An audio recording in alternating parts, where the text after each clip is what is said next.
So good afternoon friends. ऐसा है, हम लोग फर्स्ट चैप्टर देख रहे थे कॉन्ट्रैक्ट एक्ट का। इसके पहले हमने इंडियन रेगुलेटरी फ्रेमवर्क देखा था। अब इसमें भी हमने already essential elements of valid contract देख लिया था कि क्या क्या चीज़ें ज़रूरी होती है एक कॉन्ट्रैक्ट में। अगर वो सब चीज़ें उसमें है तो हम बोलते हैं कॉन्ट्रैक्ट बिल्कुल सही है। दैट मीन्स हम इसको एनफोर्स करवा सकते हैं। अगर कोई पूरा नहीं करेगा तो हम कोर्ट जाके इसको पूरा करवा सकते हैं। हमने शुरुआत में वही देखा, एक एग्रीमेंट होना चाहिए और एक लीगल ऑब्लिगेशन होना चाहिए। एग्रीमेंट का मतलब हमने देखा था ऑफर एंड एक्सेप्टेंस, और लीगल ऑब्लिगेशन मीन्स एक लीगल ड्यूटी क्रिएट होना चाहिए। ये हमने समझा। उसके बाद हमने देखा काइंड्स ऑफ कॉन्ट्रैक्ट, जिसमें on the basis of enforceability या वैलिडिटी हम देख रहे थे कि क्या वो एनफोर्स करा सकते हैं, वैलिड है या नहीं है। इसके आधार पे हम सबसे पहला जो क्लासिफिकेशन कर सकते हैं, इसमें हमने देखा वैलिड कॉन्ट्रैक्ट्स। वैलिड कॉन्ट्रैक्ट वो होते हैं जिसमें all the essential elements of valid contract are present, जिसमें हर चीज़ें जो हमने पिछले क्लासेस में पढ़ा था वो हर चीज़ उसमें है। उसमें फ्री कंसेंट भी है, उसमें कैपेसिटी ऑफ पार्टीज भी है, कंसिडरेशन भी है, सब चीज़ें, ऑब्जेक्ट लीगल है, पॉसिबिलिटी ऑफ परफॉर्मेंस, सर्टेनिटी, सब है। तो उसको हम बोलते हैं वैलिड कॉन्ट्रैक्ट। ये एक ऐसा एग्रीमेंट है which is enforceable by law. फिर दूसरा हमने देखा था void agreement. Void agreement means ये वॉइड एब इनिशियो है, ये कभी कॉन्ट्रैक्ट बना ही नहीं, इसमें कभी लीगल ऑब्लिगेशन आए ही नहीं, ये सिर्फ एग्रीमेंट थे और एग्रीमेंट ही रह गए, कभी कॉन्ट्रैक्ट नहीं बने। ये कैसे होते हैं? जिनमें एक भी एसेंशियल एलिमेंट अगर मिस हो जाता है अदर देन फ्री कंसेंट, अगर कोई एक एलिमेंट भी मिस हो गया तो उसको हम बोलते हैं void agreement. Void agreements void ab initio होते हैं, दैट मीन्स शुरुआत से ही वॉइड होते हैं। एंड इसमें रेस्टिट्यूशन वगैरह नहीं होता। दैट मीन्स अगर किसी व्यक्ति को कोई चीज प्राप्त हो चुकी है तो वो उसको वापस नहीं करेगा। Restitution is not allowed. लेकिन एक केस में होता है when the agreement is discovered to be void. Void तो पहले से था बट हमको नहीं पता था, हमने बाद में जाना ये वॉइड है, तो ऐसी केस में रेस्टिट्यूशन होता है, जिसमें हमने लासा वाला एग्जाम्पल देखा था और एक कार का भी एग्जाम्पल देखा था। फिर इसके बाद हमने देखा voidable contract. Voidable contract means एक ऐसा कॉन्ट्रैक्ट जिसको एक पार्टी चाहे तो कैंसिल कर दे, चाहे तो एनफोर्स करवाए। उसके डिसीजन पे डिपेंड करता है। तो इसीलिए हम बोलते हैं N agreement which is enforceable at the option of one of the parties, इसको हम वॉइडेबल कॉन्ट्रैक्ट बोलते हैं। या फिर which is voidable at the option, दोनों तरह से बोल सकते हो आप, which is enforceable at the option of party या फिर which is voidable at the option of party. वो चाहे तो पूरा कराए, चाहे तो कैंसिल करवा ले। फिर ये कैसे होते हैं? तो जैसे फ्री कंसेंट नहीं है तो ये वॉइडेबल कॉन्ट्रैक्ट्स में कवर होते हैं। जैसे कि भाई ने आके मारपीट करके मुझसे अगर प्रॉपर्टी खरीद के चला गया तो ये वॉइडेबल कॉन्ट्रैक्ट है, मैं चाहूं तो कोर्ट जाके इसको कैंसिल कर सकता हूं। मैं अगर कैंसिल करूंगा तो रेस्टिट्यूशन ऑफ बेनिफिट होगा, मुझे मेरी चीज वापस मिलेगी और आगे वाले को उसकी चीज वापस करना पड़ेगा। रेस्टिट्यूशन ऑफ बेनिफिट यहाँ पे होता है। बट कैंसिल करने की कुछ कंडीशंस होती है। अगर हम इसको कैंसिल करना चाहते हैं तो it can be done with in a reasonable time and before the rights of third party intervene. अगर दोनों में से एक भी चीज हो चुकी है तो फिर हम इसको कैंसिल नहीं कर सकते। ये हमने देखा था। देन इसके बाद हमने देखा दो प्रकार के वॉइडेबल कॉन्ट्रैक्ट होते हैं, जो मैंने वैसे बताया, आगे समझेगा आपको। एक जो वॉइडेबल सिंस इंसेप्शन है, शुरुआत से ही वॉइडेबल है। दूसरा वॉइडेबल बाय सब्सिक्वेंट डिफॉल्ट, जो शुरुआत में तो वॉइडेबल नहीं था लेकिन बाद में किसी व्यक्ति ने गड़बड़ किया इसीलिए हमको कैंसिल करने का अधिकार प्राप्त हो गया। जैसे हमने डेकोरेशन वाला एक एग्जाम्पल देखा था। वहां पे वो शुरुआत से वॉइडेबल नहीं है, it becomes voidable later on due to subsequent default of the parties. ये हमने समझा। इसके बाद हमने देखा वॉइड कॉन्ट्रैक्ट्स। एक ऐसे कॉन्ट्रैक्ट को हम वॉइड कॉन्ट्रैक्ट बोलते हैं जो कि शुरुआत में पूरा वैलिड था बट बाद में उसको परफॉर्म करने के पहले कोई ऐसी घटना घटित हो गई जिसके कारण अब उसको परफॉर्म नहीं कर सकते। लाइक वो बाद में इलीगल हो गया। जब कॉन्ट्रैक्ट किया तब लीगल था लेकिन बाद में इलीगल हो गया। जब कॉन्ट्रैक्ट किया तब पॉसिबल था, बाद में इम्पॉसिबल हो गया। ऐसे केसेस कवर होते हैं वॉइड कॉन्ट्रैक्ट में। वॉइड एग्रीमेंट और वॉइड कॉन्ट्रैक्ट में फर्क यही है, वॉइड एग्रीमेंट शुरुआत से ही वॉइड थे, उसमें लीगल ऑब्लिगेशन कभी आए ही नहीं। लेकिन वॉइड कॉन्ट्रैक्ट में पहले लीगल ऑब्लिगेशन आए बट बाद में वो खत्म हो गए। ये वॉइड कॉन्ट्रैक्ट कहलाते हैं विच आर नॉट एनफोर्सिएबल। दोनों ही एनफोर्सिएबल नहीं है बट फर्क ये है, वॉइड एग्रीमेंट ये शुरुआत से ही वॉइड एब इनिशियो होता है लेकिन वॉइड कॉन्ट्रैक्ट बाद में वॉइड होता है, पहले ये पूरी तरह से वैलिड होता है। इसमें भी रेस्टिट्यूशन ऑफ बेनिफिट होता है, जिसको जो चीज मिली है वो वापस करेगा। जैसे मैंने आपको एग्जांपल दिया था, मैं आपको पार्टी दे रहा हूँ, लिकर ट्रेडिंग का मैंने एक कॉन्ट्रैक्ट किया लेकिन बाद में जब मैं कॉन्ट्रैक्ट किया तब वैलिड था, बाद में इसको इलीगल बोल दिया, तो हम चाह के भी अब इसको पूरा नहीं कर सकते। और भी बाकी केसेस देखे थे हमने जिसमें पप्पू और पिंकी की शादी होने वाली थी, वो देखे थे। और एक वीट ट्रेडिंग का एग्जाम्पल था, तो ये सब देखे थे हमने। एक इसमें कंटिजेंट वाला भी पॉइंट था। वो मैंने बोला था बाद में समझेगा आपको, कंटिजेंट इवेंट वाला, ये वाला। ठीक है, ये हमने देखा। इसके बाद हमने कॉन्ट्रैक्ट्स के डिफरेंसेस भी समझे थे। अब यहां तक अगर आपको कोई भी डाउट होगा तो आप पूछ सकते हैं। सो होप सो अभी जो आपको छुट्टियां मिली थी उसका भरपूर फायदा उठाए होंगे आपने, और अच्छे से आपने कवर किया होगा जो भी बैकलॉग छूट गया है। सो फिर भी अगर कोई डाउट्स होंगे तो आप पूछ सकते हैं।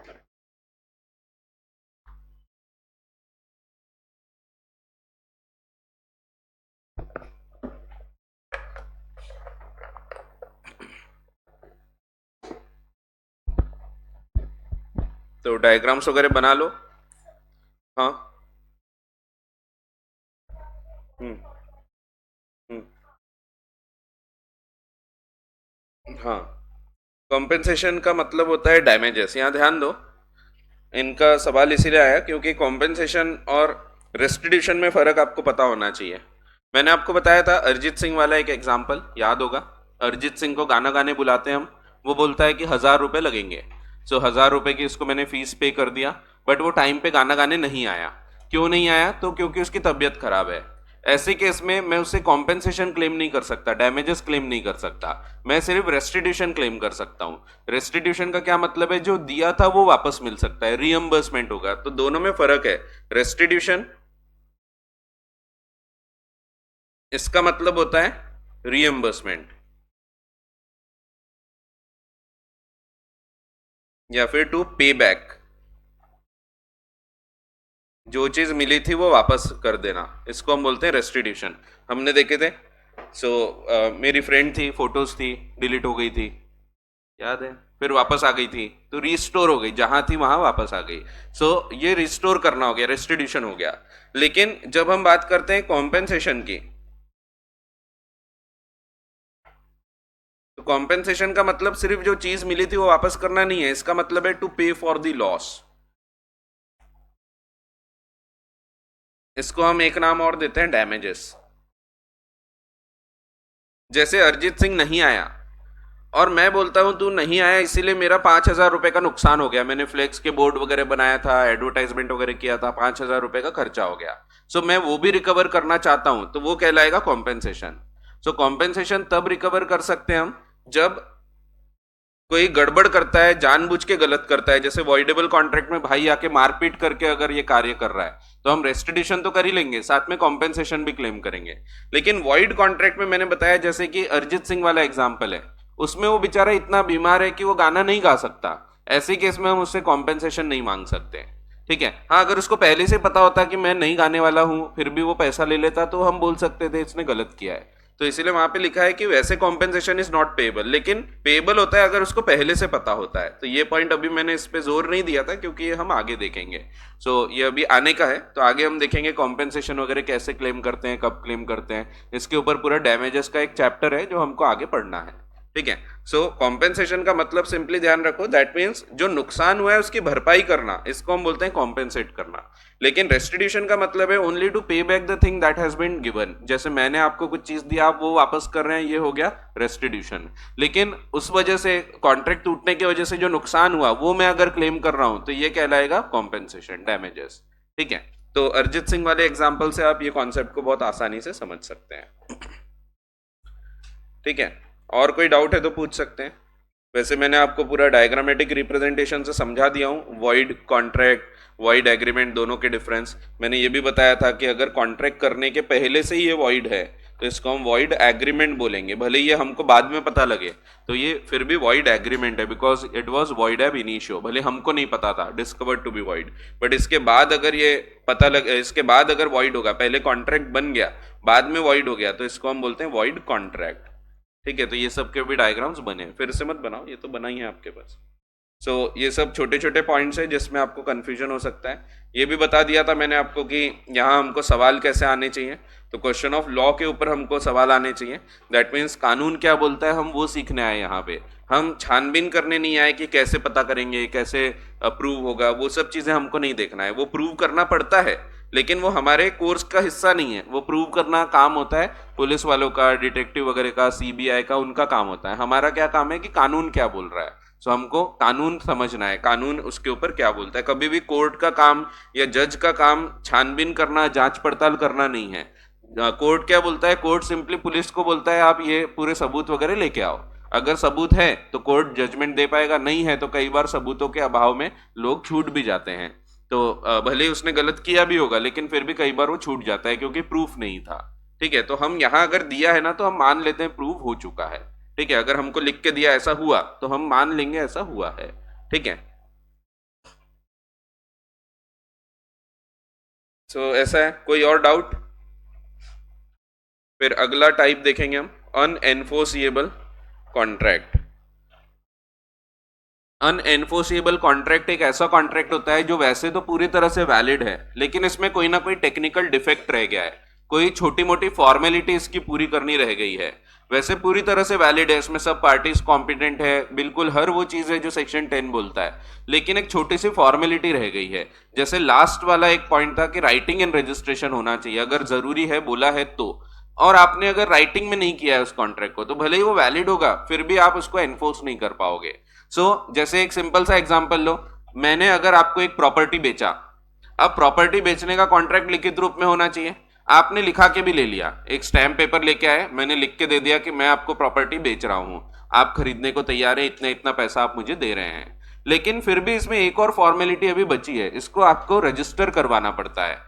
हमको जाना चाहिए एक रजिस्ट्रार के ऑफिस में, जो सरकारी ऑफिस होता है, वहां जाके हम रजिस्ट्रार को बताएंगे कि हमारे बीच ऐसा ऐसा कॉन्ट्रैक्ट हुआ है। जब हम ये बताते हैं तब जाके लीगली पूरा कॉन्ट्रैक्ट वैलिड होता है। यहां ऐसा नहीं है कि वॉइड है, कॉन्ट्रैक्ट वैलिड ही था लेकिन आप एनफोर्स नहीं कर पाओगे जब तक ये फॉर्मेलिटी पूरी नहीं होती।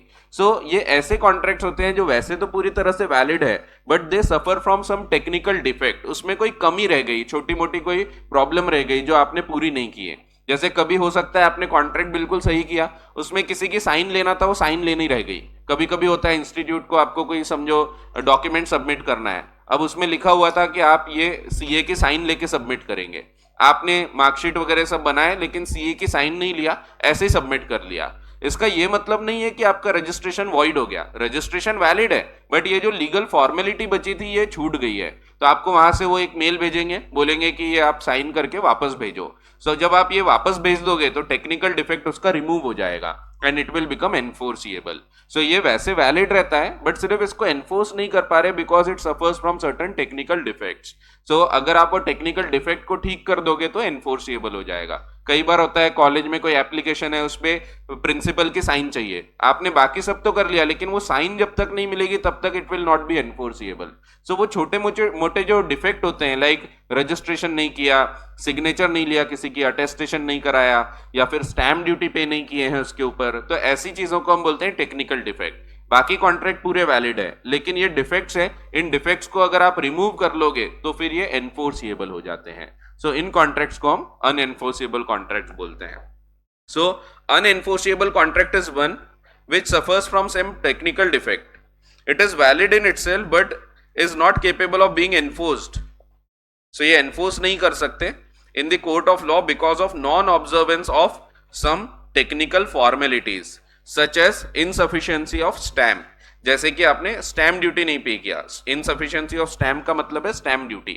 ठीक है, तो स्टैम्प ड्यूटी आपने नहीं पे किया, या फिर formalities like want of registration करना था वो नहीं किया, अटेस्टेशन चाहिए था, दैट मीन्स किसी की सिग्नेचर चाहिए थी वो सिग्नेचर नहीं लिए, तो ऐसी फॉर्मेलिटीज पूरी नहीं किए तो इसको हम बोलेंगे अनएनफोर्सिएबल है, इसमें कुछ कमी रह गई है। उन कमियों को अगर आप दूर कर दोगे तो ये एनफोर्सिएबल हो जाएंगे। In some cases, such contracts can be enforced if their technical defects are removed. For example, defect of understamping. अगर आपने कम stamp duty पे किया है तो कोई दिक्कत नहीं, you can pay the additional stamp duty और ये पूरी तरह से enforceable हो जाएगा। So it can be removed by fixing the right value of stamps. तो आप proper value भर दो जितने भी stamp duty की value लगती है और ये enforceable हो जाएगा। इनको हम बोलते हैं अनएनफोर्सिएबल कॉन्ट्रैक्ट्स। ये वैलिड होते हैं वैसे लेकिन सिर्फ वो टेक्निकल फॉर्मेलिटी पूरी नहीं होने के कारण ये एनफोर्सिएबल नहीं होते। आप वो फॉर्मेलिटी पूरी कर लो तो ये एनफोर्सिएबल हो जाएंगे। ये सिंपल सा पॉइंट है, इस पे क्वेश्चन आते नहीं वैसे। आपके लिए ऊपर के 4 बहुत इंपॉर्टेंट थे, void contract, void agreement, valid contract and voidable contract. इसके बाद एक और अगला पॉइंट आ रहा है जो इंपॉर्टेंट है। बाकी चीजें तो खैर सब रिपीट होगी, मैंने आपको बताया ही था कि ये 4 चीजें रिपीट नहीं होने वाली, ये 4 चीजें आपको यही समझना बहुत अनिवार्य है, बाकी सब चीज रिपीट होगी। अभी जैसे हम इलीगल या अनलॉफुल एग्रीमेंट देख रहे हैं ये भी रिपीट होगा। आगे चल के हम एक और चैप्टर पढ़ेंगे जिसमें अदर एसेंशियल एलिमेंट्स बताएं, उसमें ये भी रिपीट होगा। तो यहाँ पे हम पढ़ेंगे फिर से, यहाँ ट्रेलर है, आगे हम बहुत डीप में ये चीजों को समझने वाले हैं। सो इलीगल और अनलॉफुल एग्रीमेंट्स क्या होते हैं, अब ये चीज डिफाइन किया है। आपको वैसे तो समझते ही है, इलीगल यानी क्या, जिसको कानून के विपरीत बताया गया है, जो अगेंस्ट द लॉ है, that is called as illegal. So उनको हम इलीगल या अनलॉफुल एग्रीमेंट्स में रखेंगे। सो वही डिफाइन किया है, an illegal agreement is one which is contrary to law, opposite to law, against the law, कानून के विपरीत जा रहा है। जैसे आपने मेरी सुपारी दे दी है, तो ये क्या है, ये इलीगल एग्रीमेंट है। आप चरस, गांजा, हशीश, अफीम, ब्राउन शुगर, कोकेन, हेरोइन, ये सब खरीद रहे हैं, ये सब क्या है, इलीगल एग्रीमेंट्स है। ठीक है, तो ये सब चीजें छोड़ दो, छी होता है। फिर तो ये कौन सा कॉन्ट्रैक्ट है, एग्रीमेंट है जो कॉन्ट्ररी टू लॉ है, अकॉर्डिंग टू सेक्शन 23। आगे सेक्शन 23 फिर से आएगा, यहां भी वैसे मैं काफी डिटेल में आपको बता दूंगा। तो according to section number 23, an agreement is illegal and void, illegal भी रहेगा और वॉइड भी रहेगा, इफ इट्स ऑब्जेक्ट और कंसिडरेशन, या तो उसका ऑब्जेक्ट या कंसिडरेशन इलीगल है, forbidden by law, prohibited by law. Forbid करना मीन्स प्रोहिबिट करना, मना करना। सो जब कानून में लिखा है ये नहीं कर सकते आप, तो वो नहीं कर सकते। जैसे सुपारी देना, ऑब्जेक्ट इज इलीगल, या फिर आप चरस गांजा खरीद रहे हैं, तो यहाँ पे कंसिडरेशन इज इलीगल, तो आप पैसा दे रहे हैं, बदले में चरस गांजा ले रहे हैं, तो कंसिडरेशन इज इलीगल। सो अगर उसका ऑब्जेक्ट, कंसिडरेशन ये फॉरबिडन बाय लॉ है, तो ये सब इलीगल एग्रीमेंट्स में आएंगे। आप स्मगलिंग कर रहे हैं, आपने किसी भाई को पैसा दे दिया और स्मगल करके गोल्ड खरीद लिया सस्ते दाम में। सो बाजार में 70,000 रुपए का रेट चल रहा है और आपने खरीद लिया समझो 50,000 रुपए में, मिलता है ऐसा, तो स्मगलिंग करके। तो ऐसा करना नहीं, ये सब छी होता है। तो मेरे को भी नहीं पता ऐसा होता है, होता होगा शायद, चलो ठीक है, कुछ कुछ चीजें पता होती हैं, चलो जाने दो। फॉरबिडन बाय लॉ, तो पहला है फॉरबिडन, अगर वो सीधा सीधा प्रोहिबिटेड है, फॉरबिडन है, मना किया है, तो वो तो इलीगल ही है। जब बोला ही चाहिए कि ये कानून के खिलाफ है, जैसे कि आप स्मगलिंग का अगर कॉन्ट्रैक्ट करते हैं, ये सीधा सीधा फॉरबिडन बाय लॉ है। सुपारी देना, तो सुपारी यानी घर पे मेहमान आए, सौंप सुपारी दे रहे, वैसा नहीं है।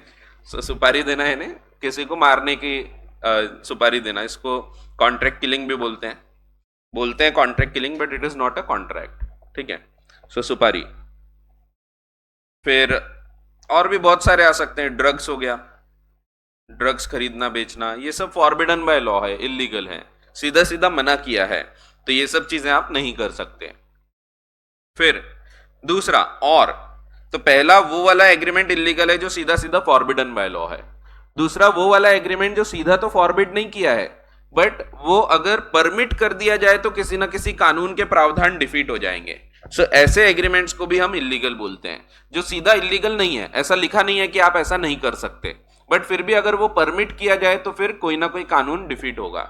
ऐसे एग्रीमेंट्स भी इलीगल में कवर होते हैं। जैसे एक सिंपल सा एग्जांपल समझो, मैं आज ऑफिस में बैठा था और किसी ने मेरा मोबाइल चोरी करके ले गया। बहुत सारे लोग आते रहते हैं ऑफिस में, पता नहीं लगता, बाद में मैंने कैमरे में देखा तो पता लगा कि किसने चोरी करके ले गया। मैं जाके पुलिस रिपोर्ट डालता हूं कि ये व्यक्ति ने चोरी करके ले गया है मेरा फोन।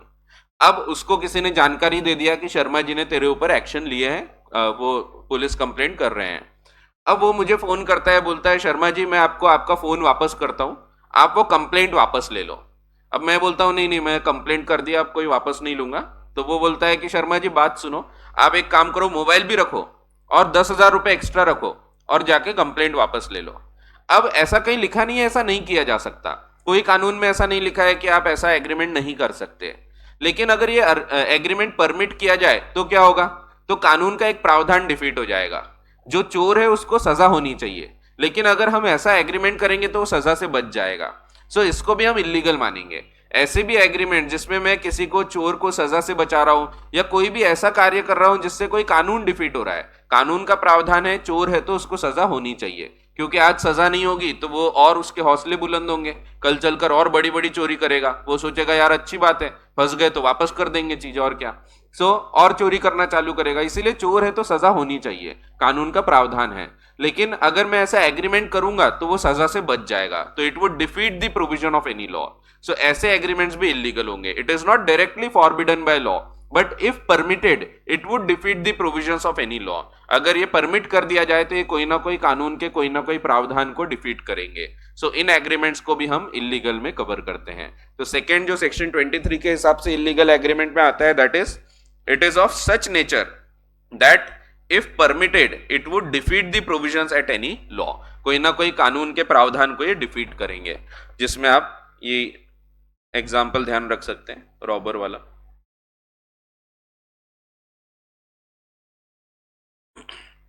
ऐसा है, वैसे रॉबर नहीं, थीफ होना चाहिए, फर्क होता है दोनों में, पता होगा ना। रॉबर ये ना लुटेरा होता है जो, तो जिसने चक्कू की नोक पे मेरे से मोबाइल छीन लिया, चोरी कर लिया, वो लुटेरे हो गए। रॉबर वो रॉब करता है, जो स्टील करता है वो थीफ होता है। खैर ठीक है, मान लो एक ही बात है।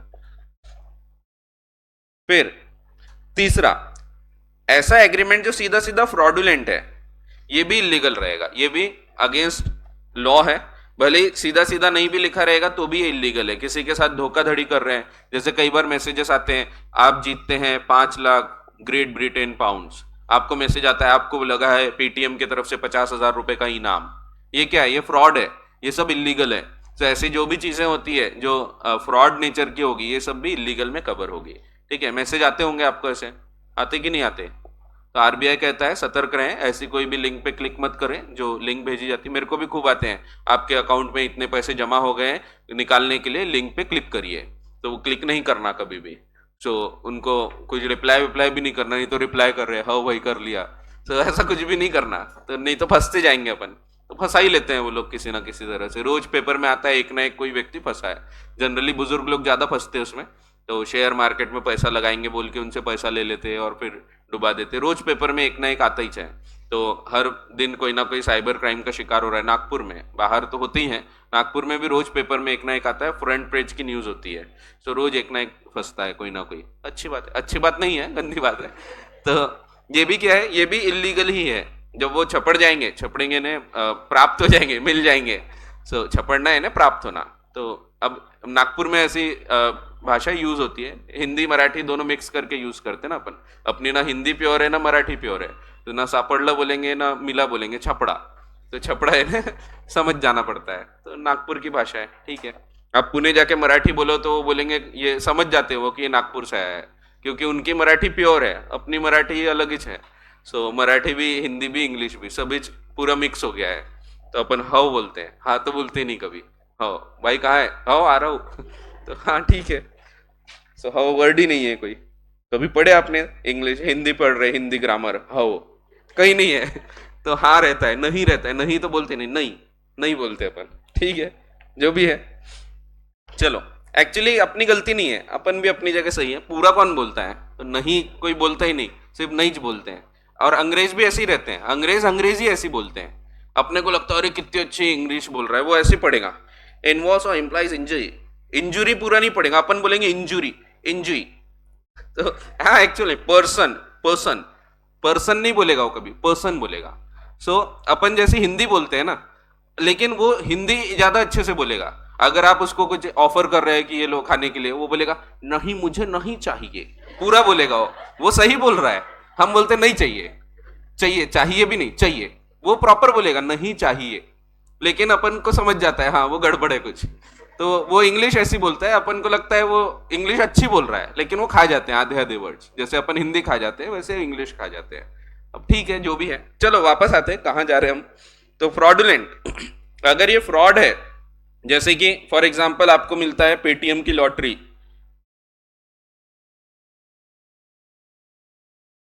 ये सब जो एसएमएस आते हैं, ये सब एसएमएस क्या है, ये सब फ्रॉड है। तो अगर ये लोग पकड़े जाएंगे तो इनके ऊपर कड़ी कार्रवाई होती है। फिर ऐसे कुछ एग्रीमेंट्स जो इन्वॉल्व्स और implies injury to a person, एक ऐसा एग्रीमेंट जो पर्टिकुलर पर्सन के लिए इंजूरियस है, किसी पर्टिकुलर व्यक्ति को इंजरी पहुंचा रहा है। जैसे कि कोई ऐसा व्यक्ति है जिसने किसी से लोन लिया और उसको बोला है कि तुम अगर लोन नहीं चुकाओगे तो हमारे यहाँ 1 साल तक के गुलामी करोगे बिना पेमेंट के। सो ऐसे एग्रीमेंट्स ये होते हैं, बंधुआ मजदूर वगैरह टाइप होते हैं। आपने मूवीज में देखा होगा, एक मूवी है छुप छुप के, देखे होंगे आपने। छुप के नहीं देखना है, तो नाम है मूवी का छुप छुप के। सो छुप छुप के मूवी में वो शाहिद कपूर होता है, गूंगा बहरा होता है, याद होगा आपको।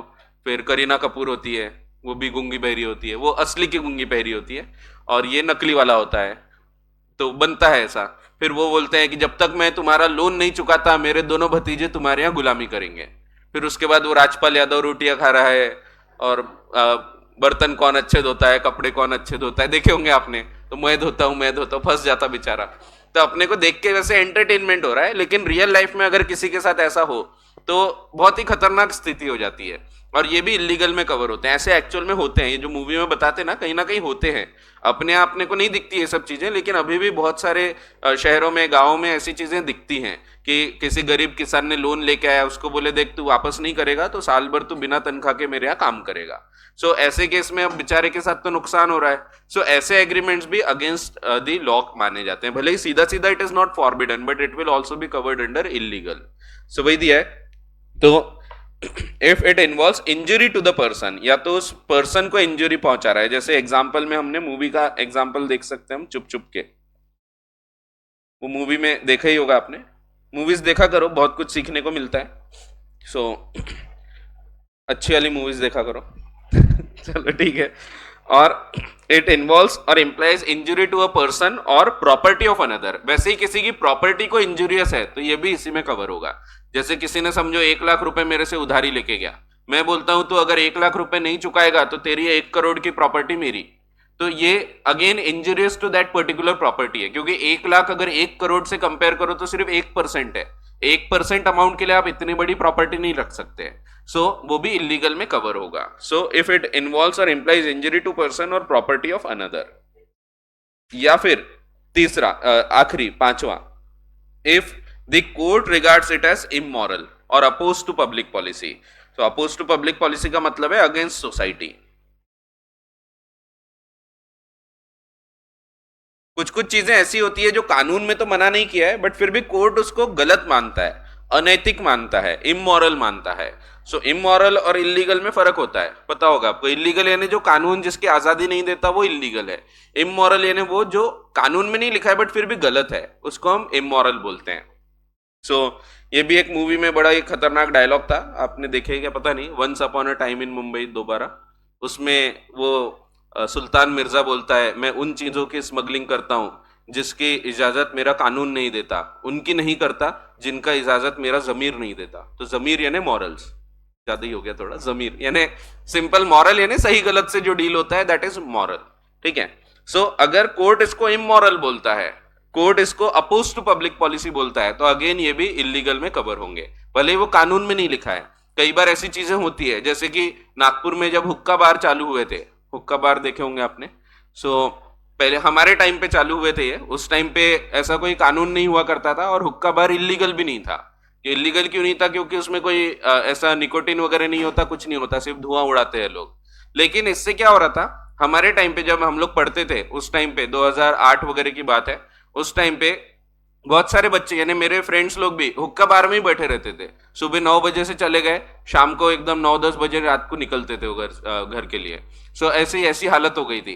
उसके बाद किसी ने कोर्ट में अपील किया कि ये गलत है, इससे समाज में विकृति निर्माण हो रही है, यानी समाज में इससे नुकसान हो रहा है, लोग जो यूथ है वो गलत रास्ते पे जा रहा है। कोर्ट ने बोला कि बिल्कुल सही बात है कि यहाँ पे भले ये इलीगल नहीं है बट ये अनैतिक है, इससे अगर ये अभी नहीं रोका जाए तो धीरे धीरे बढ़ते जाएगा। आज हुक्का ले रहे, कल सिगरेट पियेंगे, फिर ड्रग्स लेना चालू करेंगे और धीरे धीरे उड़ता पंजाब होने लगेगा। सो एक्चुअल में होता वही है ना, छोटे लेवल पे रोक दोगे तो ठीक है, नहीं रोके तो पंजाब में हालत बहुत खराब हो चुकी थी, क्योंकि वहां पे इतना ज्यादा ये बढ़ चुका था कि इसीलिए वहां अभी बीजेपी की सरकार कभी नहीं आती, क्योंकि बीजेपी की सरकार के टाइम पे ये चीज हुई थी। तो उन्होंने इसको रोका नहीं, प्रॉपरली कंट्रोल नहीं किया और बहुत बढ़ गई थी उस टाइम ये चीजें, और उसके बाद से कभी भी नहीं आती। अभी भले किसी पीने पाने वाले को बिठा देंगे लेकिन वो बीजेपी को नहीं लेके आएंगे। तो हाँ, अभी है ना आप वाला बैठा है वहां पे, क्या नाम है, भगवंत मान तो है, तो ठीक है, खैर जो भी है, मैंने कुछ बोला नहीं, आपने कुछ सुना नहीं। So if the court regards it as immoral, जो अनैतिक है, जो कानून में तो भले नहीं लिखा है लेकिन फिर भी कोर्ट ने बोला नहीं ये गलत है, तो उस टाइम जब हुक्का बार बहुत बढ़ गए थे ना, तो कोर्ट ने इसके ऊपर पाबंदी लगा दी थी। कोर्ट ने बोला था कि ये भले इलीगल नहीं है बट हम लाइसेंस देंगे, और लाइसेंस देने के बाद ही, जब सरकार लाइसेंस देगी उसके बाद ही आप ये कार्य कर सकोगे। और उसके बाद फिर लाइसेंस देके बहुत कम जगह पे चालू किया गया। नहीं तो पहले तो ऐसा हो गया था, हर जगह चालू हो गए थे, बहुत सारी जगह हुक्का बार चालू हो गए थे। तो ये भले इलीगल नहीं था बट फिर भी कोर्ट ने इसको इमोरल बोला था और इसको रोक दिया था। सो ऐसी जो चीजें होती है इसको भी हम अनलॉफुल में कवर करते हैं। अब इलीगल एग्रीमेंट्स जो होते हैं ना, ये हर इलीगल एग्रीमेंट वॉइड रहेगा। क्यों? क्योंकि आपका जो मेन प्रिंसिपल है, हमने देखा था, एक एग्रीमेंट कॉन्ट्रैक्ट तभी बनेगा जब वो लीगल हो। अगर उसका ऑब्जेक्ट इलीगल है तो कॉन्ट्रैक्ट बनेगा ही नहीं, दैट मीन्स वो हमेशा वॉइड ही रहेगा। सो if the object is illegal, consideration is illegal, it will always be void. जितने इलीगल एग्रीमेंट्स है सब वॉइड रहते हैं, लेकिन हर वॉइड इलीगल रहे ये जरूरी नहीं। ठीक है, ये ऐसा है जैसे कि समझो इलीगल एग्रीमेंट्स है, पहले वॉइड एग्रीमेंट्स है, मान लो बहुत सारे वॉइड एग्रीमेंट्स हैं, लेकिन हर वॉइड इलीगल रहे ऐसा जरूरी नहीं। उसके अंदर आते हैं कुछ इलीगल एग्रीमेंट्स। जैसे फॉर एग्जांपल, आप एक सिंपल एग्जांपल ले सकते हैं स्मगलिंग का या ड्रग्स का। ड्रग्स का एग्रीमेंट क्या है? इलीगल है, साथ में ये वॉइड भी है। लेकिन कुछ ऐसे एग्रीमेंट्स भी हैं जो वॉइड तो है बट इलीगल नहीं। फॉर एग्जांपल, माइनर के साथ आपने एग्रीमेंट किया तो ये वॉइड है बट ये इलीगल नहीं। या और आसान एग्जांपल, चांद तारे तोड़ने का वादा किया। अब चांद तारे, मून स्टार्स लिख देता हूं, आप ध्यान रखना, ठीक है? याद होगा आपको, चांद तारे तोड़ने का वादा किए थे आपने, वो बैठे थे, चांद कितना सुंदर दिख रहा है, बस बस वही। तो चांद तारे तोड़ने का वादा किए, बताओ ये इलीगल है क्या? आपको जेल हो जाएंगी क्या इसके लिए? पुलिस पकड़ के ले जाएंगे क्या, चल अंदर, चांद तारे तोड़ेगा? तो नहीं, ऐसा कुछ नहीं होने वाला। सो यहां पे ये इलीगल नहीं है, वॉइड जरूर है बट ये इलीगल नहीं है। लेकिन जितने इलीगल है वो सब वॉइड भी हैं। जैसे ड्रग्स है तो ये इलीगल है, साथ में वॉइड भी है।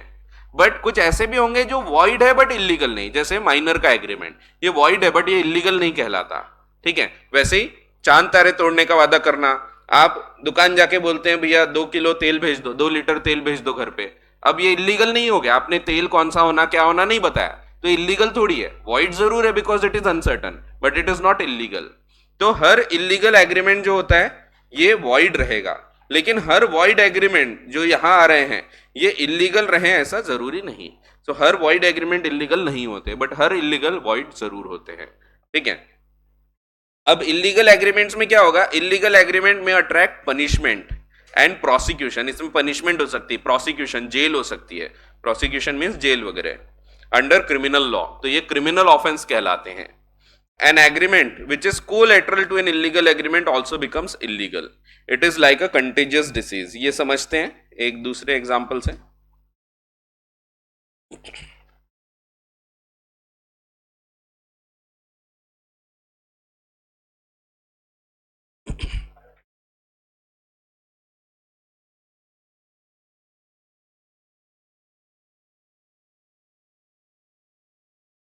सो समझो आपने ड्रग्स खरीदने का कॉन्ट्रैक्ट किए, इलीगल एग्रीमेंट्स की बात करते पहले।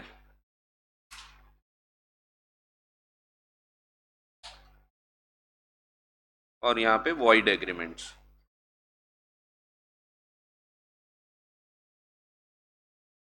ये इलीगल जितने हैं ये ऑल्सो वॉइड रहेंगे, बट जो वॉइड है ये बट नॉट इलीगल वाले कवर कर रहे हैं हम।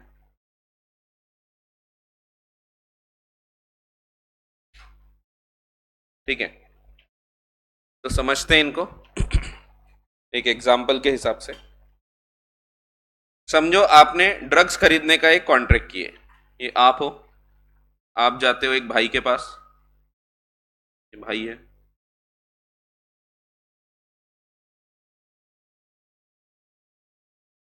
भाई के पास जाके उसको पैसा देते हो। पैसा अभी नहीं दिए, मान लो पैसा देने का है, आपने कॉन्ट्रैक्ट किया, उसने आपको चरस गांजा लाके दिया, ड्रग्स लाके दिया। ये सब छी होता है, इनसे दूर रहो। कोई बोलेगा सर इसको पी के खत्म करते हैं, छी है तो खत्म नहीं होती ये चीजें, सो दूर रहो इनसे। तो ड्रग्स लेने का कॉन्ट्रैक्ट किए, उसने ड्रग्स लाके दिया, अब आपको इसको पैसा देना था 2 लाख रुपए। आपके पास पैसे नहीं हैं, जब भी कोई तकलीफ जाती है आप आते हैं मेरे पास। आप मेरे पास आए और मुझे बोलते हैं सर थोड़ा पैसे की जरूरत थी। मैंने बोला क्यों, क्या हो गया? आप बोलते सर वो ड्रग्स खरीदा था, 2 लाख रुपए उधारी चाहिए। मैंने बोला चलो ठीक है कोई बात नहीं, ये लो, मैंने आपको लोन दे दिया 2 लाख रुपए का।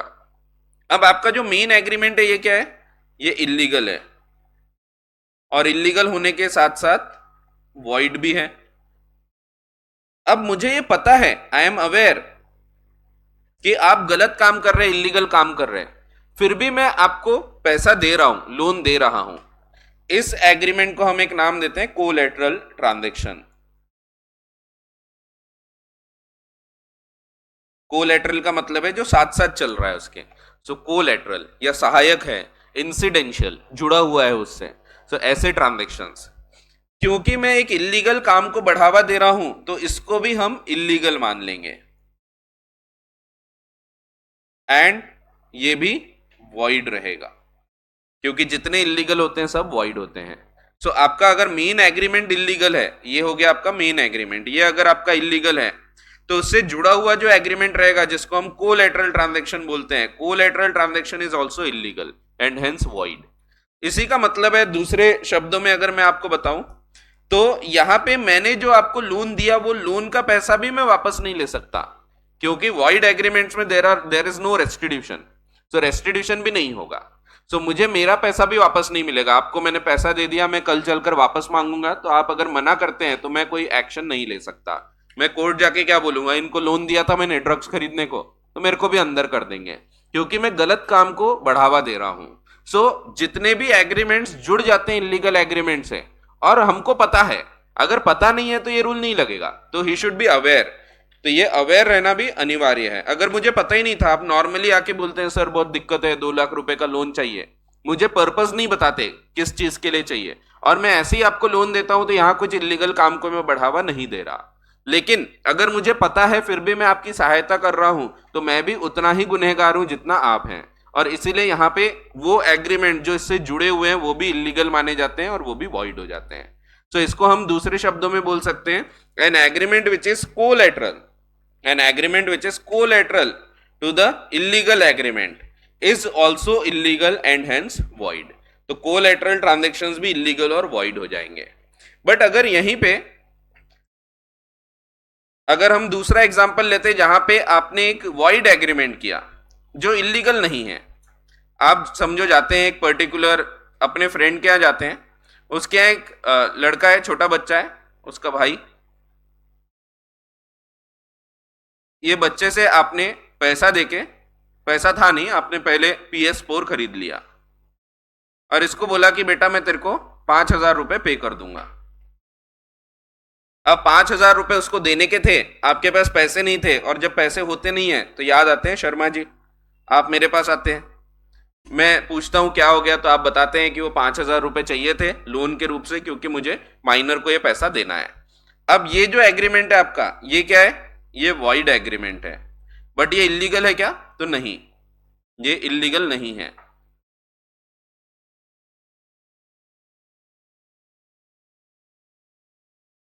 तो इट इज नॉट इलीगल। अब यहां पे भले ही मुझे पता है, I am aware about the purpose, और मैं आपको लोन दे देता हूं, तो यहां पे ये जो कोलैटरल ट्रांजैक्शन है, क्या ये भी इलीगल होगा? तो answer is no, it is perfectly valid, ये वॉइड नहीं होता। सो यहां पे भी मेन एग्रीमेंट आपका ये है, बट मेन एग्रीमेंट आपका सिर्फ वॉइड है, ये इलीगल नहीं है, और इसीलिए आपका कोलैटरल जो है ये भी वैलिड रहेगा। सो अगर collateral to an illegal agreement है तो it is also tainted with illegality and hence void, जबकि collateral to an agreement which is void but not illegal is perfectly valid, ये वैलिड होगा, ये पूरी तरह से सही कॉन्ट्रैक्ट है, इसमें मैं आपसे वो पैसा वापस ले सकता हूं, जो 5,000 रुपए मैंने आपको लोन के रूप से दिया था वो मैं वापस क्लेम कर सकता हूं। सो यही चीज वहां लिख के दी है कि a collateral transaction to illegal agreement is also illegal and hence void, and a collateral transaction to a void agreement which is not illegal is perfectly valid, it is not void। ठीक है, सो ये दिया हुआ है, पढ़ते हैं, बना लिया करो।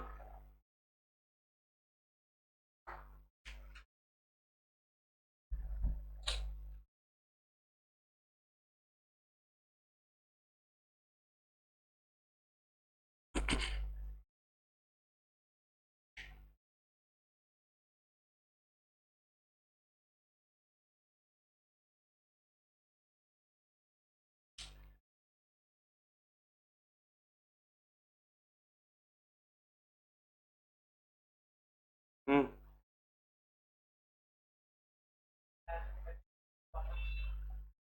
तो वो उठा लेंगे, वैसे तो वो क्लेम नहीं कर सकते। हाँ, क्लेम नहीं कर सकते क्योंकि वो इलीगल है।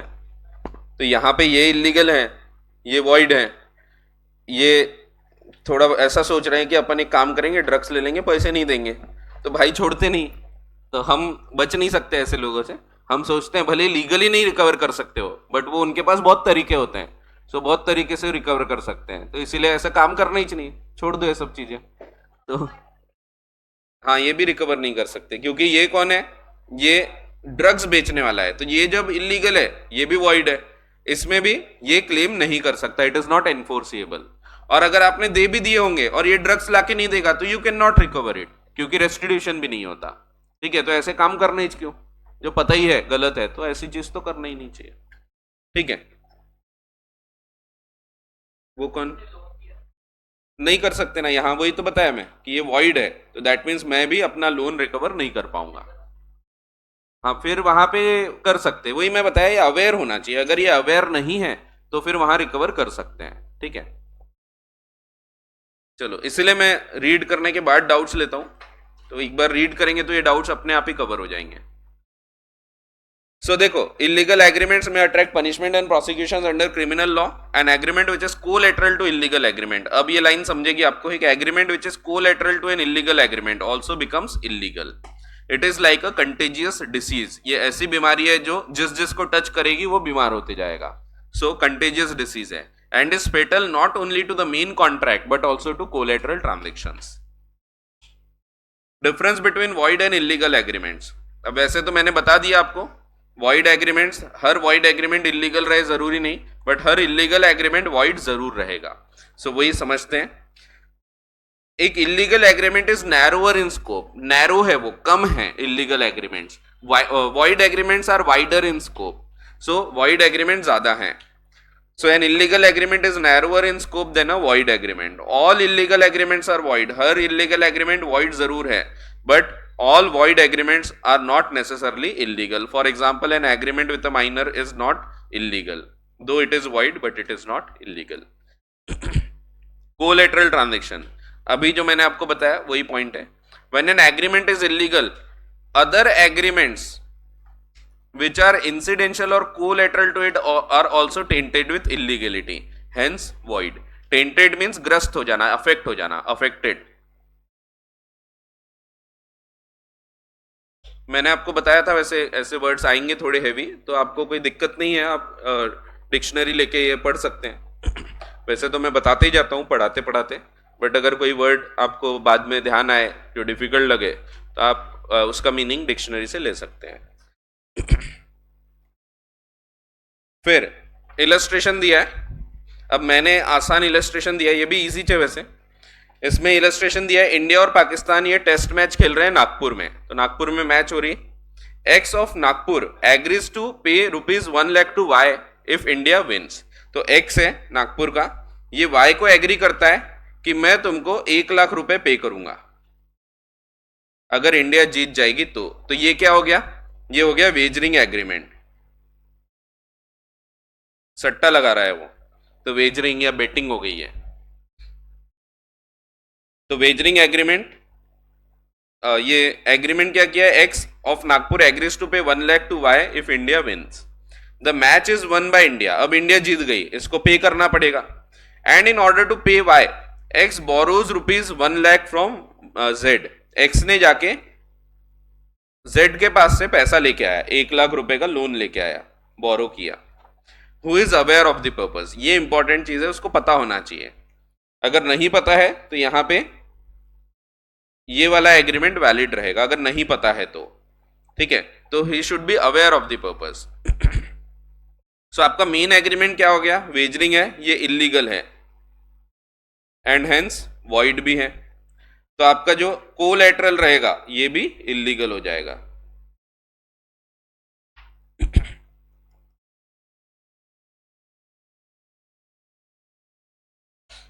The agreement between X and Y is void, being wagering agreement, and is also illegal in Maharashtra. Illegal in Maharashtra. So ये भी ध्यान रखो, महाराष्ट्र में इलीगल है ये। और ये लोग टेस्ट मैच बेटिंग कहाँ कर रहे हैं, बेटिंग कर रहे हैं नागपुर में, महाराष्ट्र में। The agreement between X and Z being collateral is also void because the main agreement is between X and Y which is illegal. So main agreement illegal है तो ये भी illegal और साथ में void हो जाएगा, ठीक है। तो मैंने एग्जांपल दिया वैसे ही है, सिर्फ वहां मैंने ड्रग्स का एग्जांपल लिया, इन्होंने ड्रग्स के बदले वेजरिंग का एग्जांपल लिया है, ठीक है। हाँ, तो फिर वैलिड होती है, वैलिड यानी वॉइड होती है बट इलीगल नहीं होती है। सो महाराष्ट्र में इलीगल है ये। कई ऐसे कानून होते हैं जो कि एक पर्टिकुलर स्टेट के लिए होते हैं। सो कोई कोई स्टेट वाले उसके रिलेटेड कानून बनाते हैं और उसको इलीगल बोल देते हैं। बाकी बेटिंग बाकी जगह भी वॉइड जरूर है, वेजरिंग वॉइड जरूर है but it is not illegal. कई जगह पे लीगली भले वॉइड है बट लीगली ये चलता है। अपने यहाँ अगर पकड़े गए तो सीधा अंदर, तो ये अपने यहाँ सीधा सीधा इलीगल है, ठीक है। हर स्टेट को कानून बनाने के अधिकार होते हैं। जैसे आप ड्रीम 11 में पैसा लगाते हैं, ड्रीम 11 भी हर जगह वैलिड नहीं है। महाराष्ट्र में आप पैसा लगा सकते हैं, आप कोई ऐसे स्टेट में जाएंगे, गुजरात में जाके लगाएंगे तो वहां नहीं चलता। सो हर स्टेट ने अपने कानून बना के उसको इलीगल बता दिया है। सो आप दूसरे स्टेट में, हर स्टेट के अलग अलग कानून रहेंगे, वो स्टेट में जाओगे तो फिर आपको बेटिंग करने नहीं देगा। इसलिए ड्रीम 11 विदाउट लोकेशन वो कभी भी आपको बेटिंग नहीं करने देता। कुछ लोग मुंडी हिला रहे, हाँ लोकेशन ऑन करने बोला था सर। सो लोकेशन इसीलिए ऑन करने बोलता है क्योंकि अब वो लीगली कंपलसरी है कि अगर आप ऐसे लोकेशन में हो जहां पे वो अलाउड नहीं है तो आपको वो बेटिंग नहीं करने देगा। सो क्योंकि वहां मना किया गया है, तो ये वैसे लीगली अलाउ किया गया है इसीलिए महाराष्ट्र में चलता है। नहीं तो वैसे अगर मना किया जाए, जैसे महाराष्ट्र में गुटखा बैन है, ये जो रजनीगंधा वगैरह खाते हैं ये सब बैन है अपने यहाँ पे महाराष्ट्र में, दिखता है आपको लेकिन ये बैन है, इलीगल है, इलीगल तरीके से बिकता है। तो इसलिए चुपके से बेचते हैं वो, आपको हर पुड़ी नहीं दिखेगी, पुड़ी इन्हें हुई पैकेट। तो जो वो पान मसाला वगैरह नॉर्मल वाले बाहर दिखाते हैं, और जो ये जिसमें वो व्हाइट पाउडर रहता है वो सब इलीगल है महाराष्ट्र में। व्हाइट पाउडर वाला होता ना, पान पराग और क्या क्या रहता, तो वो सब इलीगल है। रजनीगंधा वो नहीं सुपारी रहती है सब फूक के खाते, वो वाला, तो वो जो रहता है वो ये इलीगल है अपने यहाँ पे महाराष्ट्र में। तो इसीलिए रजनीगंधा और महंगा बिकता है अपने यहाँ। जो इलीगल चीजें हैं रिस्क ज्यादा है, ज्यादा महंगे में बिकता है। तो हर स्टेट को अधिकार होते हैं, अपने अपने स्टेट के कानून बना सकते हैं वो। शुरुआत में बताया था मैंने, कोई कोई कानून ऐसे होते हैं जिसपे दोनों जन कानून बना सकते हैं, centre as well as state. कोई कोई चीज ऐसी है जिसपे स्टेट को अधिकार नहीं है, कोई कोई चीज ऐसी है जिसपे सेंटर को अधिकार नहीं है। ऐसे अलग अलग कानून होते हैं।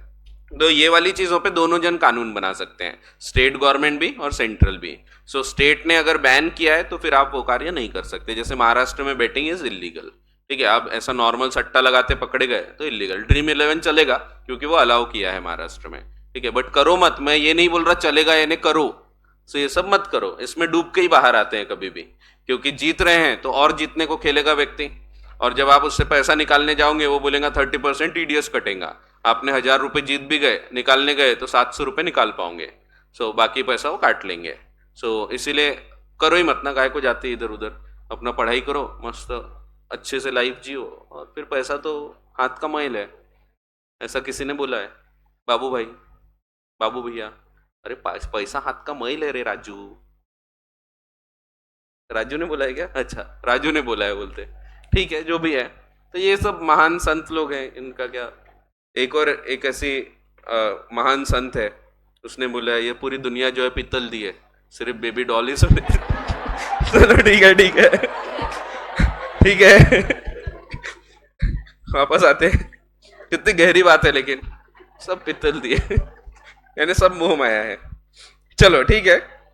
तो the agreement between X and Z, ये भी क्योंकि collateral to an illegal agreement है, it will also be tainted with illegality and hence it will also be void. ठीक है, तो यहाँ पे ये ध्यान रखना है, जो बोल्ड करता हूं ना मैं, ये वाली चीजें याद रखा करो जो हाईलाइट की जाती है। सो जहां जहां हाईलाइटेड दिखते हैं ना वो चीजें ध्यान रखा करो। सो ये जब बिकम्स वाइड वगैरह हर जगह देखो मैंने ये बिकम्स वाइड वाले वर्ड अंडरलाइन किया हूं। आफ्टर इट इज मेड, ये सब चीजों से फर्क पड़ता है। अगर पहले से ही वो वाइड रहा होता तो उसको वाइड एग्रीमेंट बोलते हैं, but after it is made होगा तो फिर वो वाइड कॉन्ट्रैक्ट रहेगा। ठीक है, तो जितने भी ये हाईलाइटेड पॉइंट्स हैं तो ये ध्यान रखो।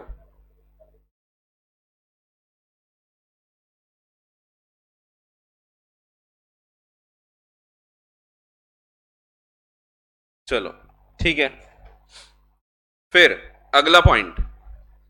अब वैसे तो रेस्टिट्यूशन ऑफ बेनिफिट दोनों में नहीं होता, क्योंकि इलीगल में भी नहीं होता, वाइड में भी नहीं होता। आपने पढ़ा था वाइड एग्रीमेंट्स में रेस्टिट्यूशन नहीं होता और इलीगल में भी नहीं होगा। लेकिन जब हम डिफरेंस बिटवीन लिखते हैं ना तो पॉइंट बढ़ाने के लिए हम ऐसा पॉइंट कवर करते हैं कि वाइड में एक केस में तो भी होता है कम से कम। कब होता है? जब डिस्कवर्ड टू बी वाइड है। इलीगल में कभी नहीं होगा।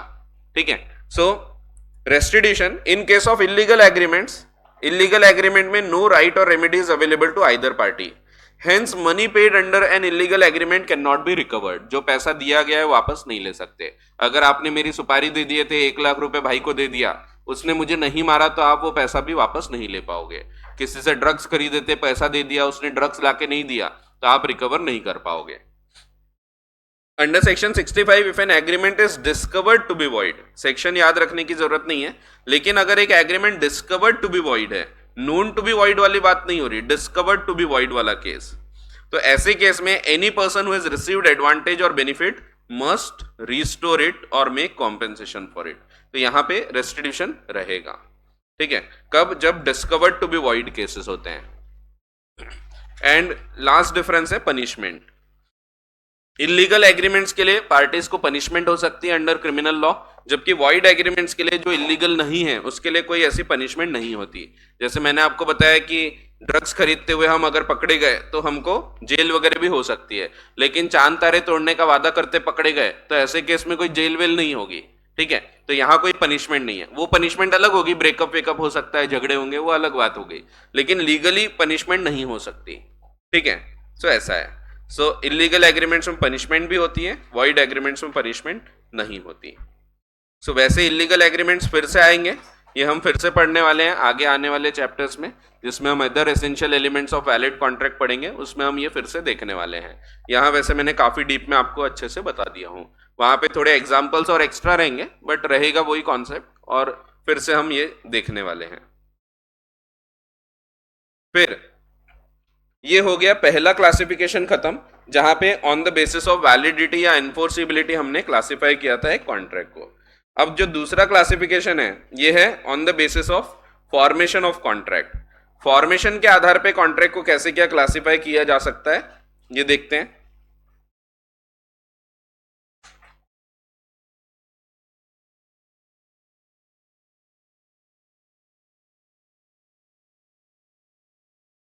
On the basis of formation,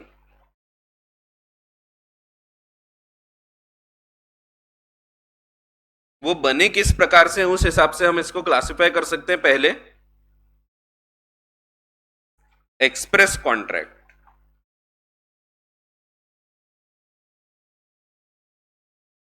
express करना मीन्स बताना, कोई चीज बोलना लिखना, वो एक्सप्रेस करना होता है। आप भी कोई चीज एक्सप्रेस कैसे करते हैं? बोल के या लिख के। सो अगर एक्सप्रेस कॉन्ट्रैक्ट है दैट मीन्स वो बना कैसे है? तो it is formed by words, words of the party से, भले ही फिर वो राइटिंग में हो या ओरल हो, दोनों ही एक्सप्रेस कहलाएंगे। तो एक्सप्रेस कॉन्ट्रैक्ट को आगे हम और विभाजित कर सकते हैं। Express contract can be either oral और रिटन। ओरल कॉन्ट्रैक्ट्स भी एक्सप्रेस कॉन्ट्रैक्ट ही हैं। रिटर्न कॉन्ट्रैक्ट में अगेन एक और क्लासिफिकेशन हो सकता है, नॉर्मल पेपर पे रिटर्न या फिर एक ई कॉमर्स कॉन्ट्रैक्ट हो सकता है। ई कॉम कॉन्ट्रैक्ट का मतलब है जो इलेक्ट्रॉनिकली बनाया गया है। जैसे आप अमेजोन से चीजें खरीदते हैं, वो भी राइटिंग ही मानी जाती है, भले आप लिख नहीं रहे, बट बाकी चीजें छाप के दी हुई है, लिखी हुई है, आप जब उसमें एक्सेप्ट करते हैं, प्रोसीड करते हैं, तो मान लिया जाता है आप कॉन्ट्रैक्ट एंटर कर रहे हैं। ठीक है, सो ये भी कॉन्ट्रैक्ट्स हैं। तो ई कॉमर्स कॉन्ट्रैक्ट भी एक प्रकार का रिटर्न कॉन्ट्रैक्ट में ही कवर होता है। एक्सप्रेस कॉन्ट्रैक्ट ये वर्ड्स में होते हैं, और दूसरा एक होता है इंप्लाइड कॉन्ट्रैक्ट।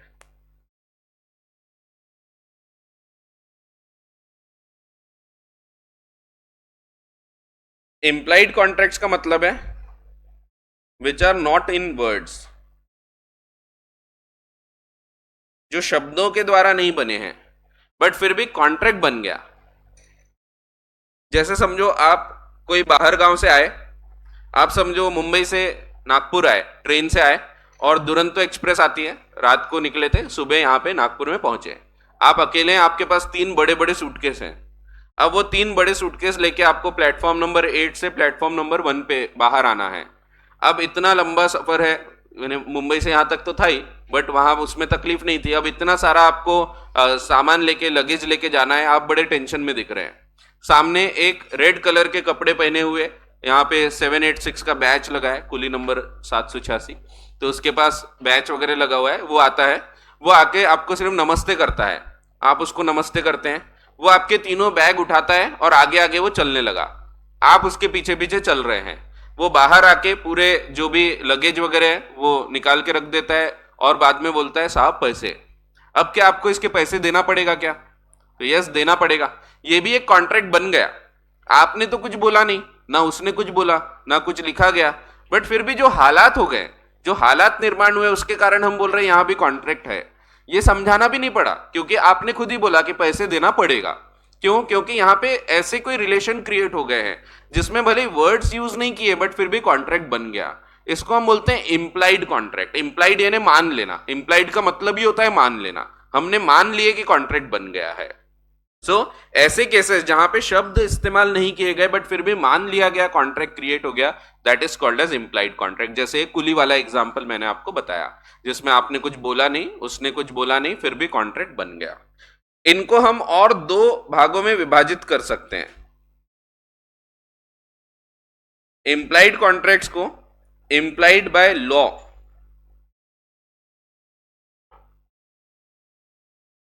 दैट मीन्स कानून में कहीं ना कहीं लिखा है और इसीलिए ये कॉन्ट्रैक्ट बन रहे हैं, क्योंकि कानून में दिया हुआ है। It is implied by law, कानून के कारण ये कॉन्ट्रैक्ट बन रहा है। और दूसरा होता है इंप्लाइड बाय कंडक्ट,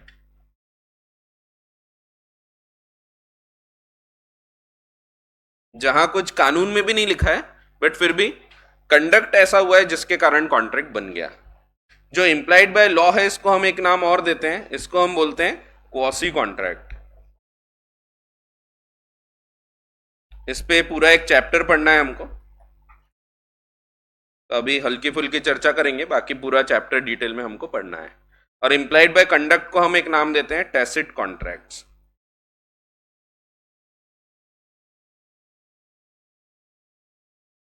ठीक है।